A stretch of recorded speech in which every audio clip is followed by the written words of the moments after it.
All right. There we go. Underestimating, overestimating. You know who we were just talking to, Mark? Who's that? You know Basecamp? I do.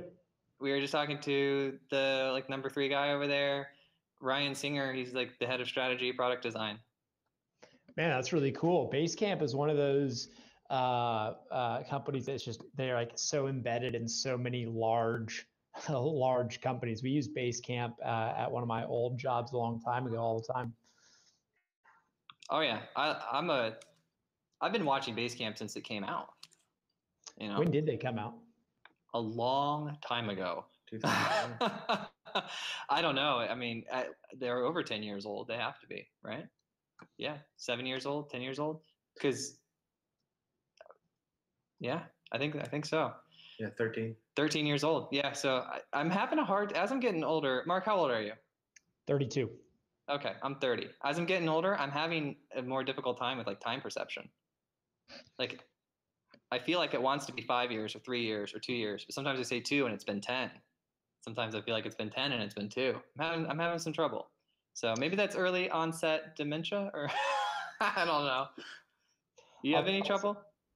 I do, but I'll tell you what I try to do is I try to link it with something else that I definitively know the date of. So like, for example, when I graduated college in 2007. So like anything like of importance that happened around that time, I can always remember. It's like, oh yeah, that was like right when I graduated college. So that type of thing, or like sometimes music, like a hit song or something like that, can help me place other events with time periods like that. Yeah, don't worry. I won't interview you about your associations with time to the Ozzy Osbourne song. Because I don't think it would be appropriate. You know, what's funny is what exactly what that makes me think of is your 2005, that game Guitar Hero. Oh yeah.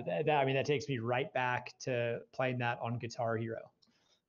Oh, absolutely. Guitar Hero, those buttons and everything. That's I can't believe it's that long ago. Wow. Wow. So you're the CEO/CTO. I love that you wear that label, right? At Gamerwall. Can you tell everyone what's Gamerwall? Yeah, so that's actually past tense. Gamerwall was an esports platform. We went through quite a few pivots. It started as a head-to-head cash match play service for gaming. We ended up pivoting to more of a subscription-based competition platform. And then the final version that essentially was acquired was more of a, for lack of a better word, a SaaS platform to allow other people to host their own esports events. What's happening with you today? Are you still in gaming? I am. So I actually just gave lunch and learn at my office here in Austin on the esports space. I'm all in on the sector as a whole, and so Gamerwall was acquired in October. That process is still technically in the works. It has not been fully signed on the dotted line, but the term sheets and all that stuff have been through, and we're going through the legal process of that. So much fun. Yeah, it's great. But my next project is called Origin, and at a high level, it's you could consider it Shopify plus LinkedIn, but specifically tailored for the esports marketplace. And then what was with the TLD? What was with GG? So GG is gamer lingo for good game. And so the GG domain is, you know how the domains are sometimes associated with countries. GG is like, yeah. is this little UK island. It's like somewhere off the coast of England, like I think it's Guarana, or I can't even remember what it is. But anyway, it's a domain for that little fiefdom that's part of the UK, and their ending is .gg. So you see a lot of the gaming companies with a .gg domain. It's just kind of cool, you know, kind of like .io or .ai. All the basic words are gone from .com, so you kind of have to get a little bit more creative. Yeah, we have modern CTO.io, and I'm like, no, we're not in the Indian Ocean. Is that what people think? No, that's the extension. Just like you have the little islands, I think it's the Indian Ocean. Oh, really? I would have figured it was for something more specific than that, but that's awesome. I'll tell you what, if it's not, then I will be so embarrassed. I will never forget what it is. And then we have that memory tied to this podcast, and it's all coming around. Yeah, no, I looked it up real quick. It's assigned to the British Indian Ocean Territory. Cool. All right, there you go. Learning something new every day. Yeah, let's see. What is .gg is Guernsey. Guernsey. Yeah, same thing. Island in the British Empire. So you're going to be a platform that's going to allow people to sell their esports. Explain this. Yeah, so if you're creating an esports organization, and sorry, I'm going to assume you may or may not know much about the space as a whole, but I'll assume that there's at least some knowledge there. But basically, if you're going to get into the space and you're going to create an esports organization, it's really, really hard. It's just basically like starting any other business, and there's lots of aspects to it. So in theory, if you wanted to start an organization, you would be recruiting players and competing events all across the country or all across the world, and that should be your prime focus. Unfortunately, there's a lot more to it than that. You have to engage with your fans, you have to create a website, you have to manage your social profiles, you have to create graphics, you have to manage flights, you have to manage sponsors, you have to do all of these other things besides the core competency. And so the overall premise for Origin is to take those things off the plate of people wanting to get into the space and to handle that for them. So we have our short-term plan, which gets us into the market and is really not that complex or sophisticated. And then, of course, over time, we've got our larger long-term goals. But in short, the idea is to allow someone to set up their esports organization, take a load off of their plate from having to deal with all of the other stuff. And then so that's one part of it, right? That's the organization side. Then the kind of the LinkedIn component, if you will, is for individual players.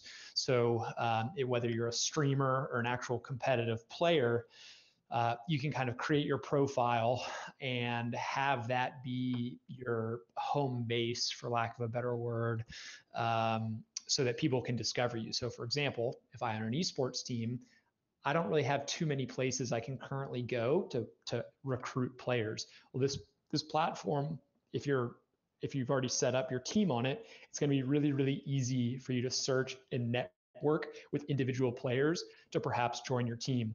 Likewise, if you're a sponsor looking to get exposure in the market via sponsoring players, you could also use our platform to browse through our network as well. Okay, so I'm trying to wrap my head around this esports thing. I'm going to give you some of my experience here. Big gamer back when, I don't know, 15 years ago. I was playing on Xbox Connect before Xbox Live, right? I don't know if you're familiar with that, but we would all. Oh yeah.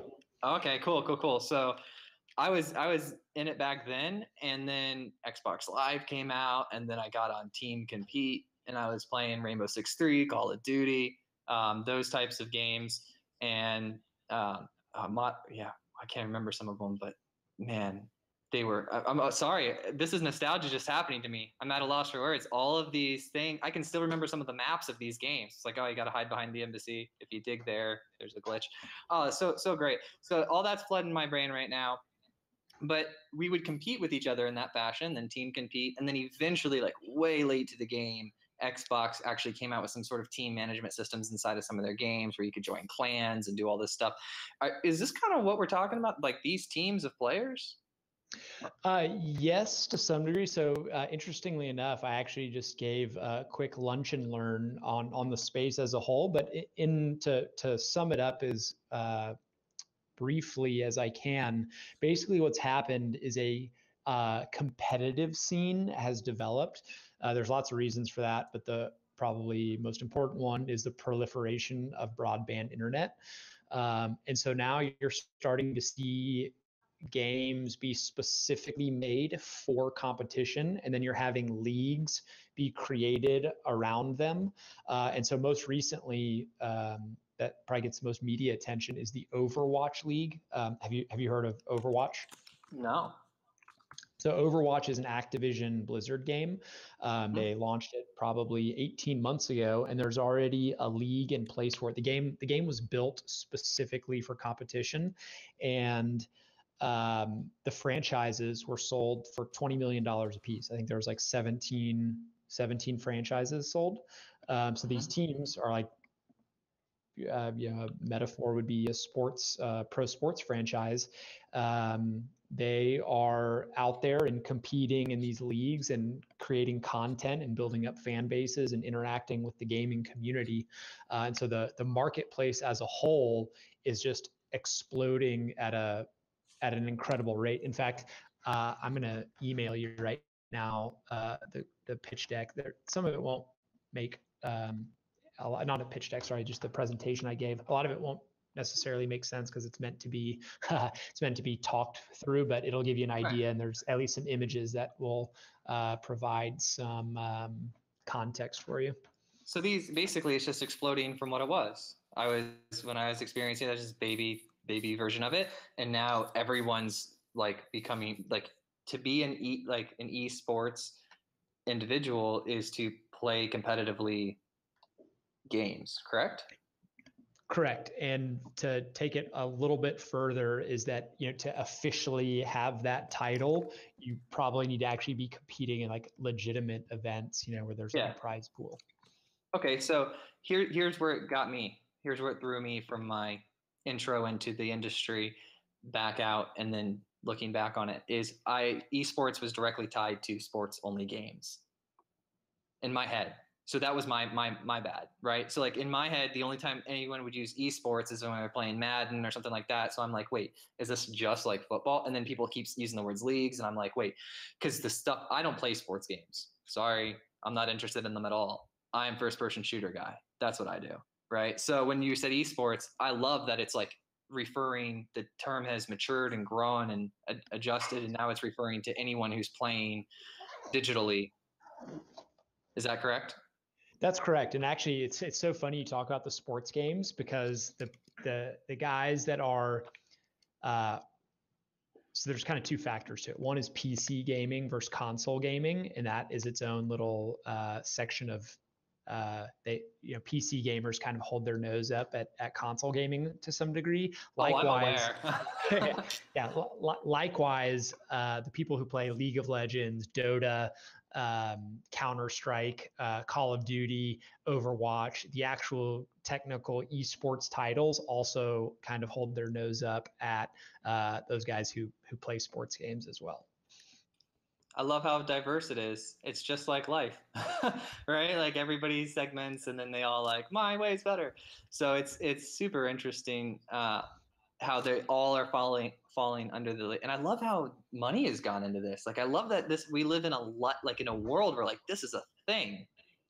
Oh man, it's not a little bit of money either. It's a whole lot. So I just shot you the deck for the presentation I gave. You don't have to like go into it in detail, but like I think the second or third page in it is a picture of Madison Square Garden. That was a League of Legends championship, sold out in 4 minutes. The entire arena is sold out to watch these kids compete. Whoa, just to spectate. Correct. There's way more spectators now than there are players. Yeah, when I started playing around with Twitch, and and I noticed this is a phenomenon, like for me, that this spectator concept. And well, at the same time, I would sit there and play games all day, and people would sit on the couch and not play and watch. But I'm a player, man. I'm not a spectator. I'm a player. Absolutely. And Twitch, man, Twitch is just got Amazon bought them for like $1 billion, maybe in 2014, I think. And talk about a steal. Twitch would probably be like at least 5 billion, if not 10 or 15 by now, if they were still a standalone service. I saw one of the services, they stopped because of they stopped taking Bitcoin because of all the issues with the increased transaction fees and stuff like that. And I think they switched to like Ethereum or Litecoin. does Twitch accept any of the digital currency? That's a good question. So I only subscribe to one channel on Twitch, and in fact, that one channel actually, the guy, he's probably one of the most popular, or he is the most popular streamer on Twitch. He just had this like breakdown on his channel, and he basically admitted to like infidelity and took his stream down. So now I canceled my subscription, but mine was just set up with a credit card. I'm not even sure if they accept. I wouldn't be surprised if they accept Bitcoin. I think Amazon accepts Bitcoin as a whole, so I'm pretty sure that probably works. Is the crypto a big way to communicate value or exchange value in the esports world?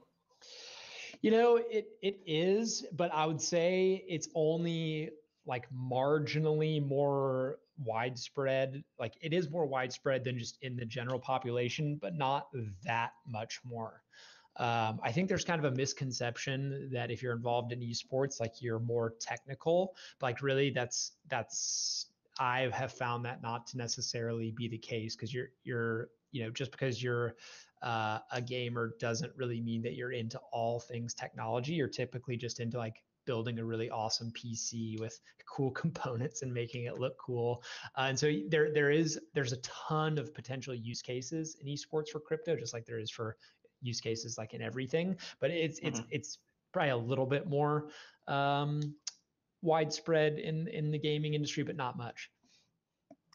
Interesting. Yeah, because I mean, when it comes down to it, sports are your ability to move your body, right? And synchronization with your other body parts. And there's no computer code or anything super technical about that. You can move your body to kick a ball. You can move your body to press a button, right? Exactly.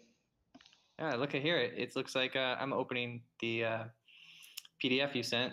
It looks like close to $1 billion in esports revenue streams globally. That's gonna kick up a lot. That definitely is. That's not nearly. On one of the slides right before that, I just made up a graph. I'm like, we love up and to the right. I mean, in Dex, you can just put like a generic like hockey stick curve for basically everything. Oh my God, your handle's cash flow. Yes. You like the Cubs too, it looks like. Oh man, that's great. I'm a huge Cubs fan. Cash flow has been my. It's so funny, my email address is cash flow. It was when I'm on the interwebs in general, I just have everyone refer to me as cash flow. And so, it's kind of funny. It took me a while to like fully commit to that, especially like, I'm going to send my email to a really sophisticated investor at, Andreessen Horowitz or something. And they're going to be like, wow, this guy is an idiot. But you know what? I went, I said, look, I'm in the gaming space. If someone doesn't like it that I use my gaming handle as, my email, well, then they're probably just not a good fit for me anyway. But yeah, I went all in, and I just, some people call me Mark in real life, but on the internet, it's cash flow. No, that's awesome. And honestly, you have to stand out and differentiate yourself. And if you can do that without negatively affecting your brand, then it's usually a good differentiator, right? So it's not some sexual name, right? It's not some sort of offensive name. And actually, if I'm an investor and I'm going to invest in any gamer handle ever, I want the guy his name to be cash flow, because cash flow is on his mind. He wants to generate revenue. What's so awesome is on Instagram, like I have that name with like no letters or numbers or anything. So like I get randomly tagged all the time by either people misspelling the real word or whatever. But I'm still amazed that I have it on Instagram without any letters or numbers, right? It's really hard to do now. Yeah. Oh, of course it is. And that's how you tell who the real OGs are, right? Like when you have a gamer tag or a handle that is not all leaded up, you know that person's been around on the platform a while. Exactly. Oh, but now the kids these days, they have it so spoiled. They actually like join dates when you click on their profile. We used to do it the old way. Like it's like the people they would tell their positioning based on the night stars. Like we'd have to tell how advanced someone is based on their gamer tag. Yeah. Now they just go to their profile, see their points. Yeah, it'd be like, follow me on Twitter at Joel. They'd be like, oh my God, this guy created Twitter. I know. It's like how Gary Vee has at Gary. It's like, oh, right. So like that's amazing. You like him? Yeah, I do. It's it's probably impossible to be paying attention to social media today and not have stumbled across Gary V. Yeah. And so I do like him. I mean, if anything, golly, the guy is just, he puts out a lot of content, doesn't he? He puts out a lot of content. You apply any of his heuristics or ideas to what you're doing with the esports? Yeah, absolutely. I think one thing that I don't know that I inherited this from Gary Vee, but he probably like reinforced it, is that I've always been kind of a like grip it and rip it guy, and so like it doesn't. I will think about something for a little bit, and then if I think it's a good idea, like I am going to do it. I have a severe bias towards action, which sometimes can be detrimental. I'm not, it definitely can hurt sometimes to be that like that, but I will get into something and go full speed ahead pretty quickly. So he kind of emphasizes that as well. And then I'd say the other thing that I kind of get reinforced from him is that I don't really have any no natural talents or abilities. Like almost everything that I do or that I might even be considered good at, like I really had to grind to get it. And so like I'm a big believer in one foot in front of the other, and you must, you don't stay the same. You either get a little bit worse or you get a little bit better every day. And so like repeated pounding at the door is something that I really hold to, right? I mean, will I will keep going till I get there. Nice. You're persistent. I often like to say Gary Vee's my spirit animal. Yeah. I mean, it's not a bad trait to have. I mean, he's probably pretty demonstrative, and the way he does things is very much him, but there's certainly a lot to be taken away from it that can help a lot of people, and I'm pretty sure he does help a lot of people. Oh, absolutely. I have here on my notes that you've got some experience with this MVP epidemic.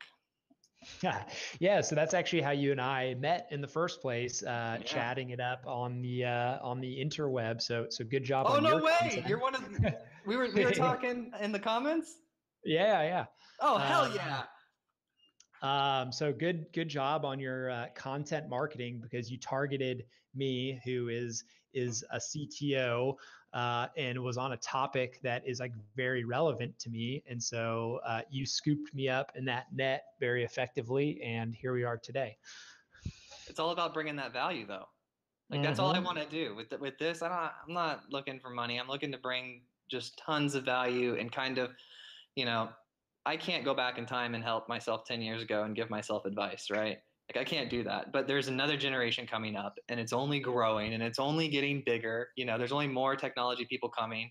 And like you can see with the growth in even your industry and every other one that's powered by technology, which is basically everything, right? And then I want to give all those individuals value so that they can at least, you can't do the work for them, but you can kind of, give them your experience and say, look, here's what I did and here's how it turned out. And so, there's your value, right? For sure. So what our conversation got, how our conversation got started is you had posted the article about the spaghetti code MVP and how basically people are launching a product and they're basically masking like this crappy code base, like with the excuse that it's the MVP, right? Yeah. And I totally agree with that. Like, I think that is an actual thing that is happening all too frequently. So what got me involved in the conversation was that for that specifically, I think the context of where that idea or product or company is in their life cycle is like very relevant to evaluating how much of you is like actually making an excuse for crappy code versus like actually trying to get something out there. Because for me, I know, so we're supposed to launch on January 1st, and we're behind. We're going to launch a week late, which in the grand scheme of things, not that big of a deal. But like I can definitively tell you right now that our code base is not in amazing, like it is not like this like perfect machine of well documented and perfectly running code. Like we are going so fast right now because I need to get a product out into the market so that I can start building things based off what I know people need and like versus what I think they do, right? Because right now, the concept is what I think people will like, but until it's out there and I have 100, 500,000 people using it and getting feedback, like I don't even know if what I'm building is the right thing yet. And so, for me, I could sit here and right now I could delay launch by a month and go back and clean up and like refactor and make our code way better. But like I'm actively choosing not to do that right now because for all I know, in 6 weeks or 2 months from now, we might be like, okay, like here's the feedback we've gotten. And to touch on another topic that you have written about, let's just go ahead and rewrite this whole thing now because we have much more intelligence on what we actually need to be making. Okay, so I love that you're bringing this up. This is going to be good. We're going to disagree, agree, and then love each other and high five. All right, so there's 2 points. The first one is just a counter argument to doing things right the first time. So, and I'll explain. So, if you had, and I don't know your composition of your development team. I don't even want to know right now if you're an engineer. Like, I don't want to know. But if you had the like great people doing it right, then I submit to you that you wouldn't need to have major rewrites and need to even think about going back and cleaning it up. The second point would be involving it. This is a thing that I do, and this is a mistake. So here's a mistake I was making, and here's what the end result was, the value that came out of it. I was building stuff and then bringing it out to people and saying, what do you think? What do you think?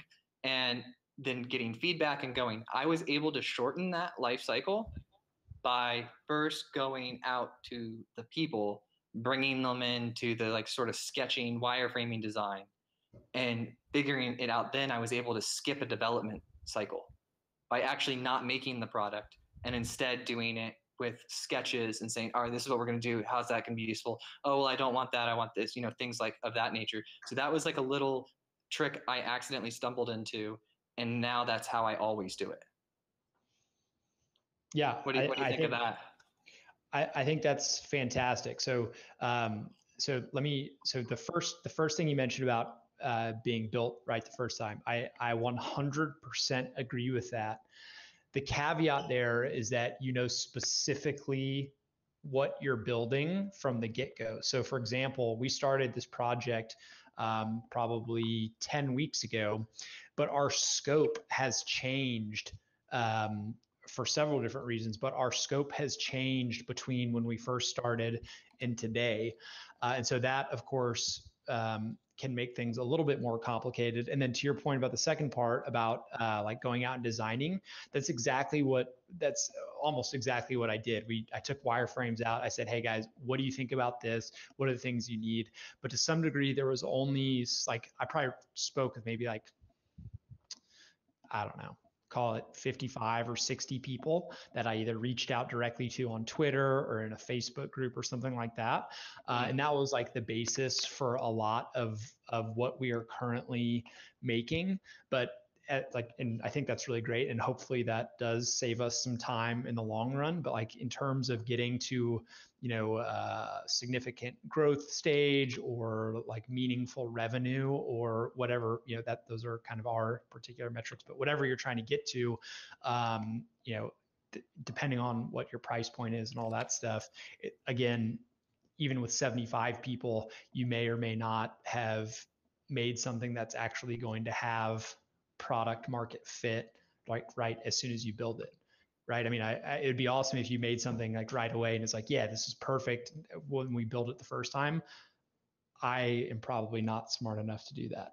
Well, yeah. And it's all a conversation, right? And it's just, we're two completely different people just trying to bring it together and bring value. So one point I like to make after having those comments in the Spaghetti Code MVP is I like to detach the quality of the code versus the value of the features that you're bringing to market.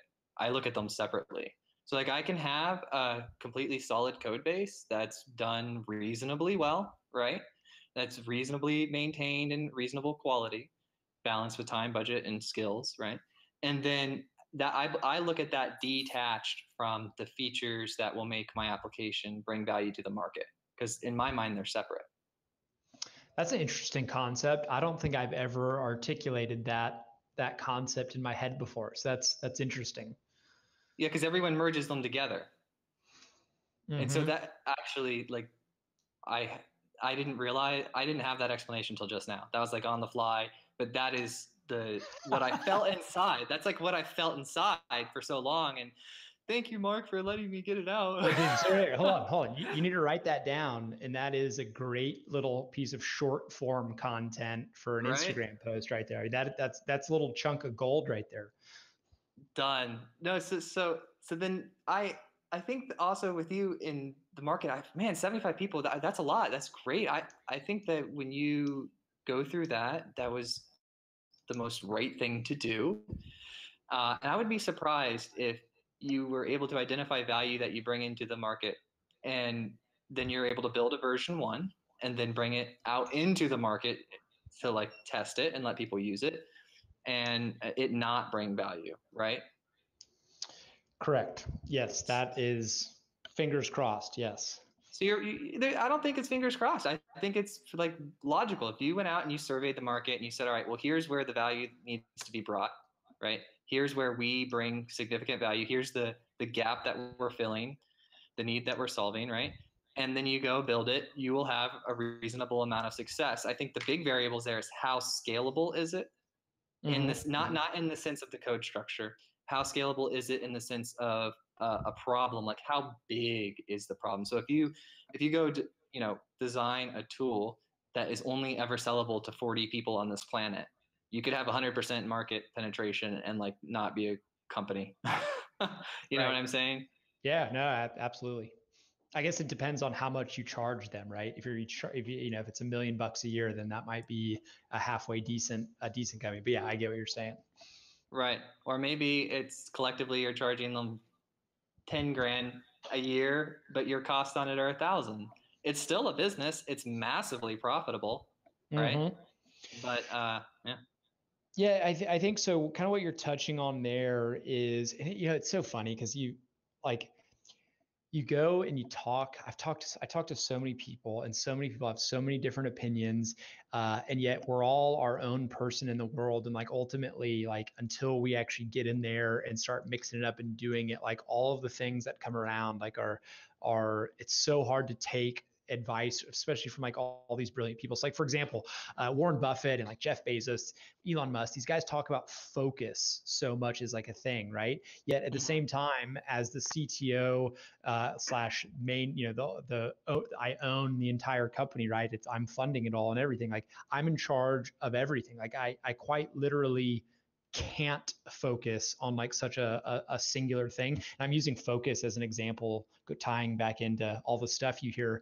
And so in regards to the market size and opportunity, the general, I guess, strategy, and then we can talk about the individual tactics here, but the general strategy is like, look, I don't think the first version of my concept is like enough to capture this massive market share and be this billion-dollar company. But I also know that we have to start somewhere. And if we try to go too global from the get-go, we might go horizontal instead of going vertical. And so like my tactics are based on the idea that I need to embed myself deeply verticals, like starting with some things that potentially don't even scale, right? We've got this software platform, but like there's going to be a lot of agency type services that we're offering because like I have to like get people to love the brand. Like I will bend over backwards and like spend way too much time on a single customer to make sure that like the brand and myself goes like deep there.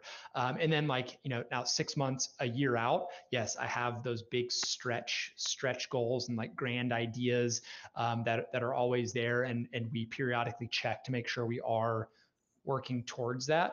But it's kind of like a fine line, right? I mean, if you go too wide, then you risk like never getting any penetration anywhere. And if you go too deep without that grand idea, to your point, you've got a product for $10 a month and you're servicing 40 people who actually find value in it, which it just doesn't leave you much room to grow. So yeah, it's just, there's so many things to like factor and do. And golly, just talking about it makes me realize why it's really hard to be an entrepreneur. Well, let's right? simple it up. Yeah, I agree. It's super difficult, but let's step outside of it and see how we can simplify it so that we can actually, get things done. Mm-hmm. Right? Like with all the distractions and all the shiny objects, where do we place our focus? And that's exactly what these billionaires that you referenced are bringing up. So here's how I do it, and it's by no means perfect. So I have this belief, this thing that I found to be true, that the only reason business exists is, and the only way it can exist is by bringing value to a market. So now we have this like real simple concept, like Elon Musk's first principles, that we can then reason up for. Like we know that is true. There's no healthy companies that are able to exist long term that do not bring value to the market. They all do in some way. You just have to figure out what type of value that is, right? So correct. If you look at it from that perspective, I can look at any company and I can say, basically, if they have problems, and looking at companies with problems and looking at companies that are new and want to get funded are two things that I do a lot with some venture capital groups. So I always go in there with the same thing. I say, what is the market?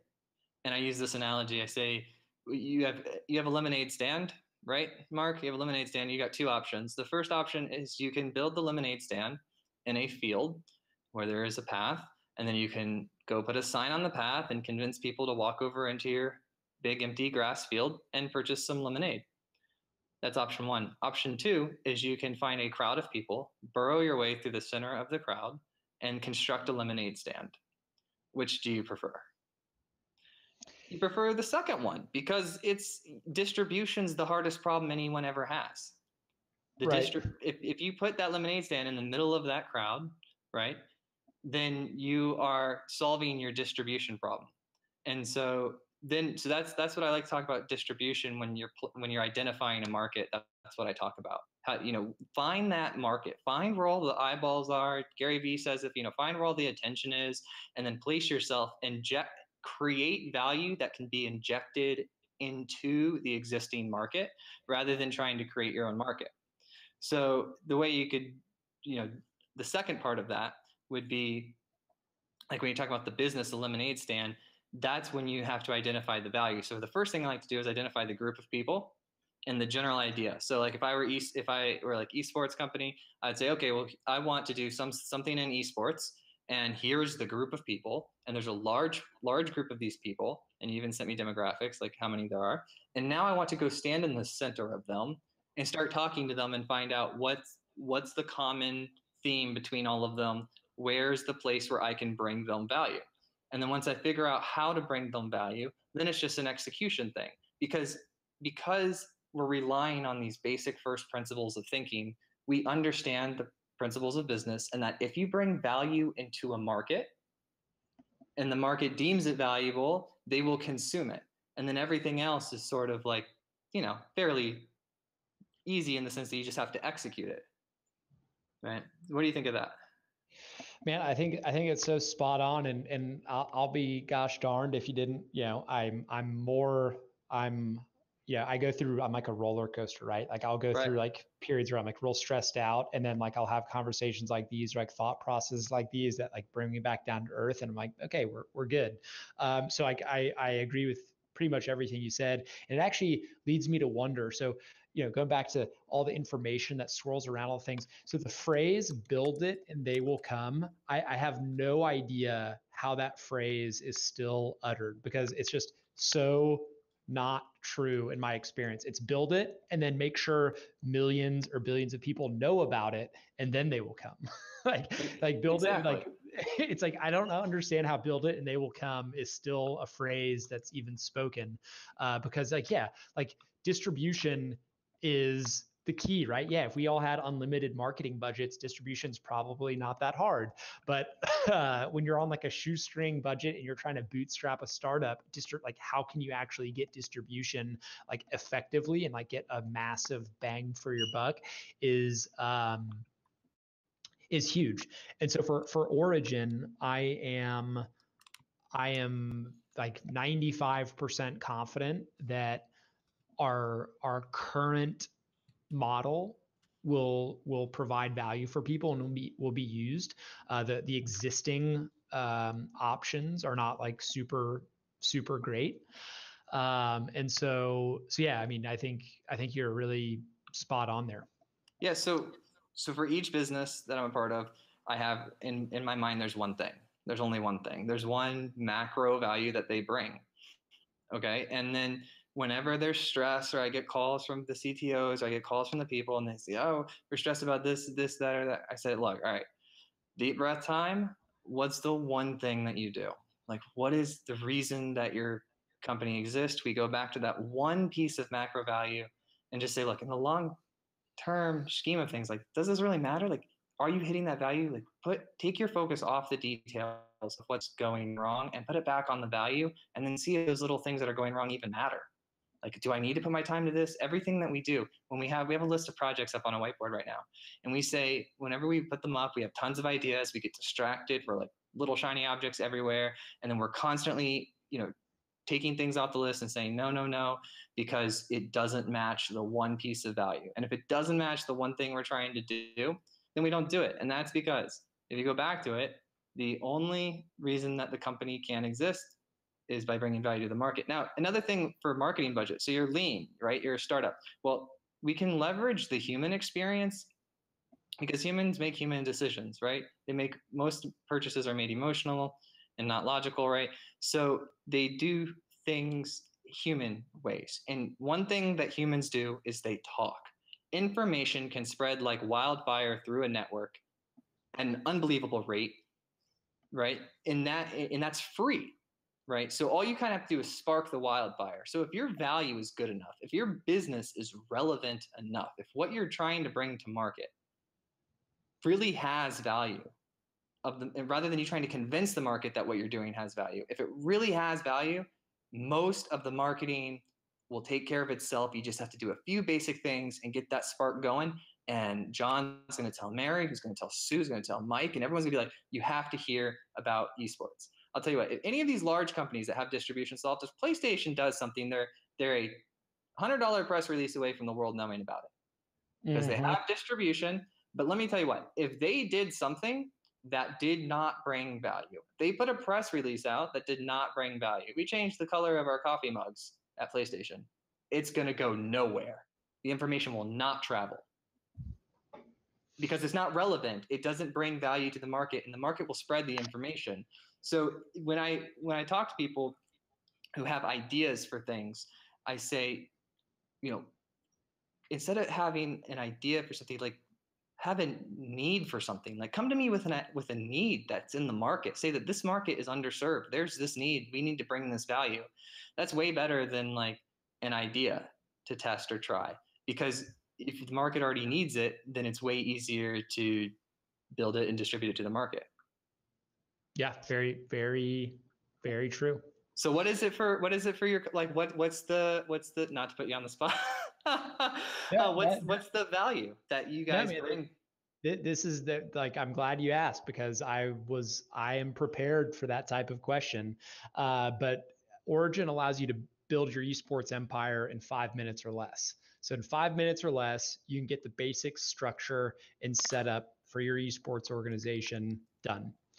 So is that like, if I want to be if I want to own, explain, you gotta give me some more, I gotta understand better. So if I want to start an esports organization, like have players that like I represent, like I'm a sports manager. Yeah. So back to the industry as a whole. So if you wanted to create an esports team, right, you are going to have to create a brand, just like the Philadelphia 76ers, for example. And you have to get players, and you're gonna have to figure out a way. Are they going to play for you for free? Are you going to pay them? And you're gonna have to get those players to competitions. Then you're gonna have to create content around your brand. Then you're gonna have to distribute your brand message and do all of the things that are basically required almost for any other company, except this one is just a specific franchise in the esports world. And so going back to what the value is for Origin, and potentially initially doing a lot of things that probably don't scale in an effort to go deep, go vertical instead of horizontal, is let us take care of all of that stuff, right? Like you'll set up your platform with us. You need graphics.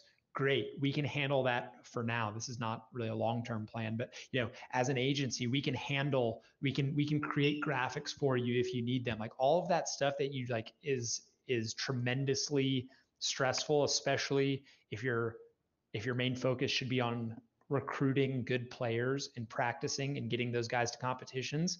Like we handle everything else for you. And so yeah, like I think a good example, pull up rocketsesports.com. These guys will likely be one of our first customers. Like they're not on the platform yet. We're not quite, like I said, we're a little bit behind on launch, but they'll be one of our first customers. And you can see their existing platform, and like they used Shopify for it. It's not bad. It's okay. It's pretty good. But they had to do all that stuff custom because Shopify doesn't, it's not made for it. It's not made for esports. And so, is this for the team to kind of like represent their victories themselves, or so? Explain Rockets. What is Rockets? Rockets is an esports organization. I think they've got a PUBG team. You can see if you click teams, it'll show you what teams they have on there. I can't remember off the top of my head. Yeah. But yeah, they're consider them like, they're not a tier 1 organization. They're not like an NFL franchise, but consider them like a minor league baseball club, right? So no way. Now I get it. Yeah. And so they, they go around, they compete, like they want to become an NFL franchise. Like that's their ultimate goal. And so Origin's ultimate goal is to help them do that.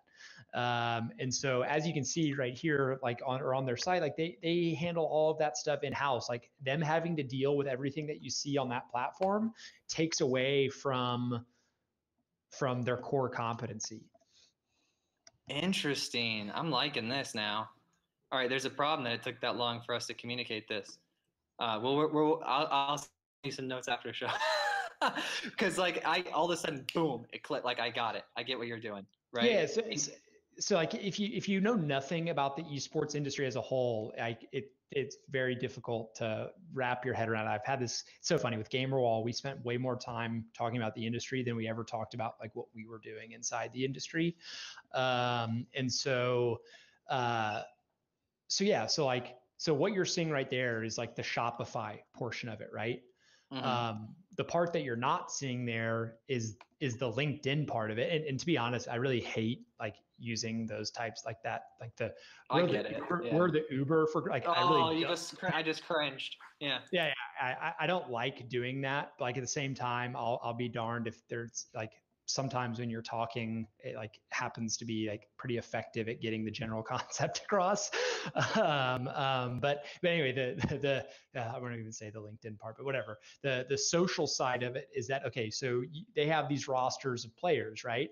So those guys are on this team currently, but there's thousands or millions of like free agent players that are out there. Like who's representing them? Like if I want to go peruse a list of players that need to join a team, like how do I find them? Where are they? I don't know. Like doesn't really exist. And so like that's kind of the a little bit longer term goal. We will start building that stuff here in the next like week or so, and hopefully have that piece done by Feb 1. But that's kind of where we're going, right? So you have the organization side, you have the individual side, and then those two are very very commingled together and makes it really, really easy. And then, ideally we become one of those companies that, one, we're in the space like relatively early in its growth cycle, which is always good. But then two, like as we like our priority is to make sure that our customers are successful, right? Like I want our customers, like if Origin doesn't have 50 teams be bought for $10 million or more in the next 10 years, I'll consider this a failure. Our goal is to make sure that we have teams that grow fast and they grow well, and we make it as simple as possible for them. Golly, I just lost my train of thought. I got so pumped up about getting those teams successful. I forgot what I was going to say. Well, here's a question I have for you. I'm going to change it a little bit. Yep. We have the organization, like the Rockets, right? Yep. And then we have the organization beneath them in the hierarchy is the collection of teams. Mm-hmm. So one value you have is you provide sort of this, I'm going to say the word consulting style boot up of a esports organization. And another thing you're looking to provide is a recruitment solution for all the players that exist. Correct. Those are the kind of like the two core things that you guys are looking at. And then the consultant move, that platform would look more like brand creation, communication of results from the team, right? Like here's my team, here's my players, here's their stats, and then here's my messaging. And that way they can look like the 800-pound gorilla, right? Yep, exactly. And so that's what your platform's kind of geared towards right now. Correct. Okay, good. See, I'm getting it, man. I'm not dumb. I'm getting it. Platform. So that's what the platform you built today, what got this whole thing started was the writing the code to do something along that nature, that route, right? Correct. Cool. And then you shocked me a little bit with the recruitment concept. So there's not a place, there's not like a free agent roster that's cross-platform, cross-game, cross-industry. There's a couple things out there, but there's just nothing that's like really like done it right. Like it's wide open. It'd be like the like Priceline websites like back in 1997. Like, yeah, sure, there's probably a couple of them around, but like I don't really, competition's never something that really bothers me. Like I'm more likely to kill this company from way more things besides competition. But in general, I try to avoid competition when I can. And so, yeah, that particular service is just, there's definitely no, if you were to ask 100 esports teams or players, like where they would go to do that, you'd probably get 100 different answers. Oh, so there's like lots of different places to go to do it. Yeah, like, but not like made for it specifically. Like they might hop on Reddit, they might go to Twitter, they might go to Facebook. Like there's not a ton of options like that are platforms made specifically for that. No. There's no recruitment platform that's like for all the esport players. Not really, no. Okay. Well, I'm not being a dick, but is it not really, or is there one? Is there one? Yeah, there are companies that are doing that, but they don't have any decent market share, I guess is what I'm saying.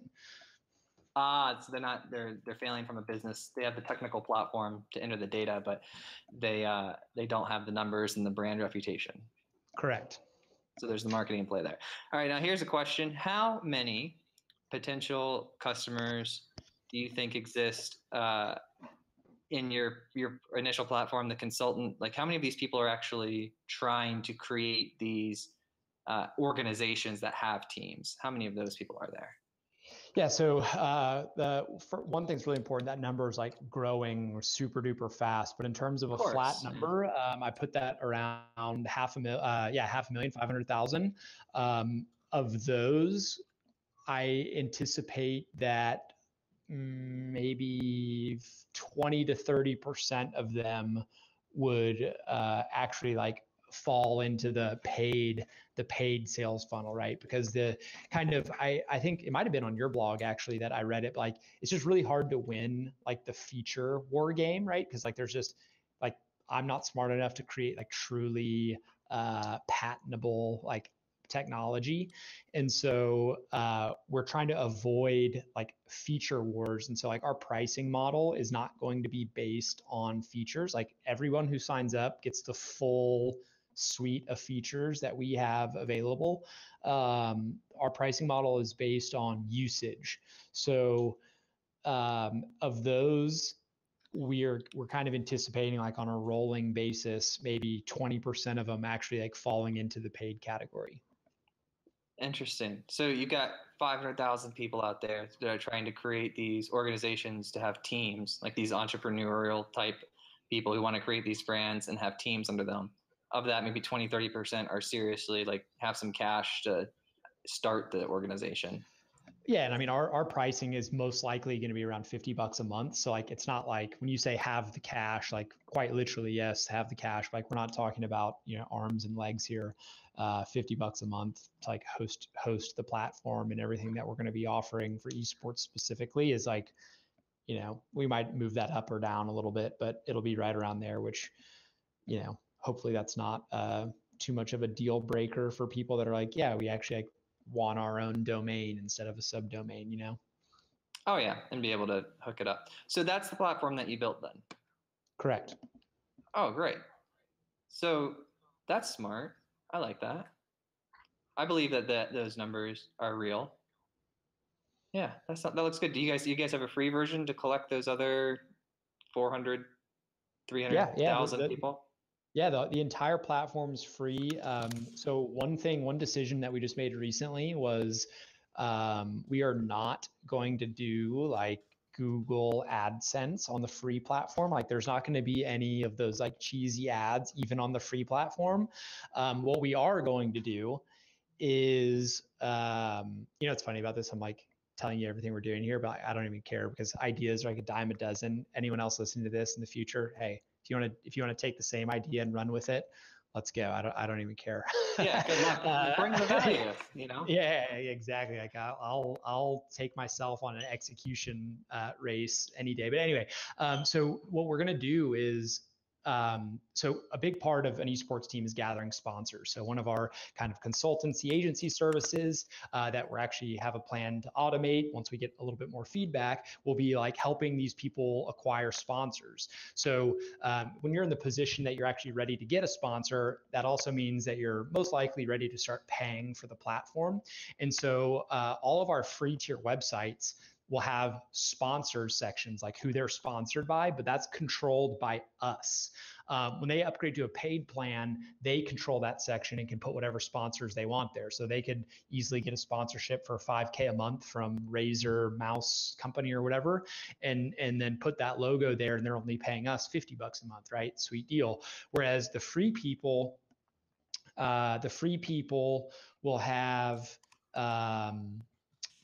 they'll still have those same sections to display their sponsors. But like I said, we control that. So let's say that we have 50,000 free accounts, active accounts that are doing this. Well, we're going to know a couple things about these people. We're going to know what kind of games they have. We're going to know what their rosters look like. We're going to have a little bit of data on their behavior and stuff. So we, as the owner of all that stuff, or the superseding agency above it all, can go out and go to sponsors ourselves and be like, hey, you want to be displayed on 30,000 of our esports teams pages, right? And we will sell those spots ourselves.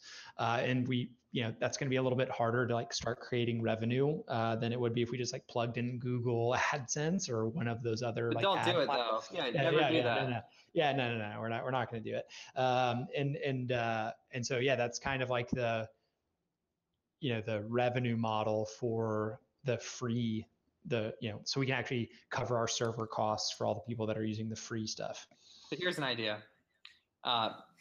Bring in value as much as I can. So there's this guy who has a podcast, and he is a popular musician, and I can't remember his name right now, but he produces music as well. And he started a podcast, and he's got a notable name. And what he does is he brings young emerging artists onto the show, and he interviews them and he talks with them, and 80% of them just pass through. But what he does is he signs some of them that he really likes. So he gets to talk to them, he gets to interview them, whatever, hears their music, talks everything. And then so his business is really like, there's no ads on the podcast. It's very smart. But what he's really doing is he's creating a funnel by providing them value, a platform to speak. And then he learns them, provides himself value by learning them and, experiencing what they're like as artists. And then the ones that he likes, he cherry picks and signs them and actually puts them on a label and like gets them some money. Right. Very interesting. So what you're talking about right now, that's so interesting you bring that up. I was having lunch a couple of weeks ago with a buddy, and I was talking to him how I see a really strong opportunity to invest in esports teams that aren't quite at the major level yet. There's like so much arbitrage at the secondary level that I think there's a really good opportunity to make money if you can make a decisive, like, choose your metrics that you're judging these teams by wisely. And so I kind of use Salesforce as an example. How great would it be if you're in a private equity company and you own also, let's say you're Mark Benioff, for example, and you can dig into Salesforce's data to see all the underlying data that all of these companies that use Salesforce. So if I'm trying to buy a company and they use Salesforce, I would love to have an inside peek at what it looks like under the hood in their Salesforce deal. Same idea with Origin, right? If we have 30,000 esports orgs, to your point, we're going to have a lot of insight on what I think and the company thinks and anyone else who's involved with it thinks are the best teams that might be worth acquiring or signing to a label or whatever we decide to do there. But yeah, that is a really that's a really great concept that I think has almost unlimited upside, assuming that we can get to that first part, which is actually getting all those customers in the first place. Yeah. And how do you do that? Well, one step at a time. The first step is getting one. We've done that. So then the next step is getting to 10, right? That's not much harder. If you can get one, you can get 10. If you can get 10, you can for sure get 100. And if you can get 100, you can get 1,000. So we're like, I think we've got like maybe like 15, or I can't remember how many we actually have like actually signed up, like using it, our very first version, which was kind of crappy. And so we're redoing it. That's why the launch is a little bit delayed, but then we've got tons of people who were interested in signing up. And so I did like a kind of a what do you call it? Pre-registration type thing. Yeah. Pre-registration. So I've got maybe like 150 individuals on that list.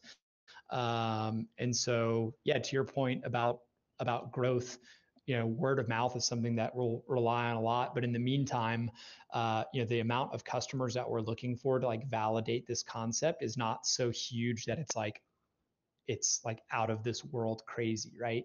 If we're 6 months down the road and I can't get 1,000 people to be like actively engaged with this thing, then like, I'm going to really, really sit down and rethink everything through quite a few times. But yeah, in regards to gathering customers, initially it's going to be a very, very manual process, which I personally, enjoy quite a bit. Yeah. Well, it's, again, like, I don't think you'll get to that 1,000 people and they're not engaged, because from each individual that comes onto your platform, the only reason why they're going there is because you're providing them some sort of value. And then it's just up to you to screw it up, to you to not deliver on the value that they anticipated, because everyone anticipates a value before they sign up. No one signs up for anything just to sign up. They think, oh, there's some value here. I'm going to sign up and create an account because there's a need that I have, and this looks like it provides value to my need, right? It's the answer to my need. And then it's identifying and removing the distance between those points to make sure that what they anticipated is what happened, right? So, yep. Because that's the value. They anticipate a certain value, and then they take action, and they either get that value and they're a huge fan, or they don't get that value and they die off. So just focusing on that part right there, that little slim area is really the difference between the success and the failure. Yeah. And I mean, I'm such a sandbagger. The amount of value that I've promised is way less than what we're planning on delivering. And so, looking back on Gamerwall, one thing that I wish we had done a better job of was like staying more in touch with our customers in terms of what we were working on. And so I'm pretty excited to use like a public. I can't remember the company that I saw that was doing this, but I was like, wow, that's really cool. They had a public Trello board. I use Jira for our stuff, but we'll have a public Trello board that kind of shows what we're working on. Because, the idea here is like, we're going to constantly, like, we are working on behalf of the teams that sign up with our service. Like I am working for them to make sure that they are successful. So like in quite live time, like right now we don't even have a test server, right? Like this is getting pushed to production. Let's go. So like these guys, like for example, our first early customers, like, hey, it would be really cool if we had this. I'm like, done. 2 days later, I'm like, hey guys, guess what? It's up. Check it out. Like, customers love that. Excellent. We are over our time, but I like talking to you though, Mark. This Man, is I good. appreciate it. I enjoyed it. I enjoyed it as well. I listened to the Nightspeed, right? Yeah, Nightspeed. Yeah. I listened to the Nightspeed podcast. It's so funny listening to the guy. There's so many of this like similar. It's we're all just anyone that's doing similar stuff. Like we all encounter the same problem. So your podcast and the content you put out is pretty helpful. Oh, awesome! Thank you. Yeah, I actually saw that email come across like 2 a.m. We had like a thunderstorm, and I was like, oh, I'm not sleeping. So I look it up, and I'm like, oh, sweet. Listen to Doug's podcast. There you go. Nice. Yeah. Oh, fantastic. Yeah. So, man, we learned a lot. Gary Vee's my spirit animal. You understand the MVP epidemic. You guys are bringing massive value to the esports industry, and you're making sure that everything you do continually brings value to your users. I wish you the most success in your launch and then your follow-up of the recruitment idea. And yeah, it was absolutely fantastic. Man, I appreciate it. Real quick, what was that little chunk of gold? It was, separating the quality of the code versus the actual features that the users experience. Those are 2 separate things. That was great. Yeah. Yeah, there we go. Awesome. Thank you so much, man. And Absolutely. We're in Florida, by the way. We're in Florida, so like I think we're even on the same time zone. So. Nah, I'm Central Time. I'm in Texas. Okay. But I'm always online. So I just live on Discord and Slack and all that stuff. So I'm sure